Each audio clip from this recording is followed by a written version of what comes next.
விமானத்துல இருந்து இறங்குறதுல இருந்து இன்னை வரைக்கும் மிஞ்சி போனா ஒரு 500 பேர்த்த பேசியிருப்பாரு. 500 பேர்த்த கேட்டா அவங்க என்ன சொன்னாங்க நம்மளுக்கா தெரியும்.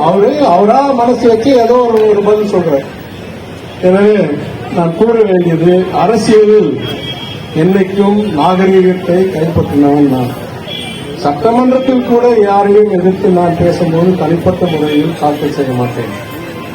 இன்றைக்கு பிரம்மர் சுரேஷ் இருக்கிறார்கள், ஒரு நாள் என்னை எதிர்த்து தேர்தலில் நின்று மணி இருக்கிறார்கள், ஜோதி முத்துராமலிங்கம் நின்றார்கள் தேர்தல் செய்து யாரை பத்தி ஒரு வார்த்தை பேசுவதில்லை. ஏன் இன்னைக்கு பேசுறேன்னா, இந்த தீய சக்திகள் திருப்பி திருப்பி திருப்பி பொய்ய சொன்னா தொகுதியில எடுப்படாதுன்னு நல்லா தெரியும். டெபாசிட் வாங்குவாங்களா இல்லையா, அதான் கேள்வி. டெபாசிட் வாங்காம இருக்கிறது உங்களுடைய கடமை. ஏன்னா அது சுயமரியாதை, மதுரையோட சுயமரியாதை.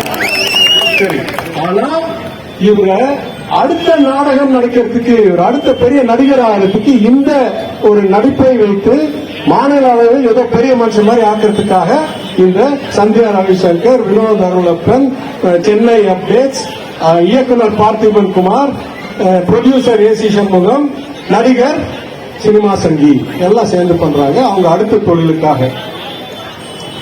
இந்த வரலாறு, மதுரையுடைய வரலாறு என்னைக்குமே இந்த மாதிரி கபட நாடகம் போட்டு வந்து கூத்தாடும் நிருபர்களை,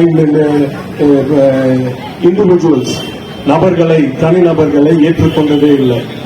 என்ன சொல்லுவோம், நெஞ்சை தட்டி என்ன சொல்லுவோம், நான் மதுரைக்காரன்டா, நான் மதுரைக்காரன்டா, நான் மதுரைக்காரன்டா, நீ யாரு பார்த்துக்கோ ஒரு கை. நன்றி, வணக்கம்.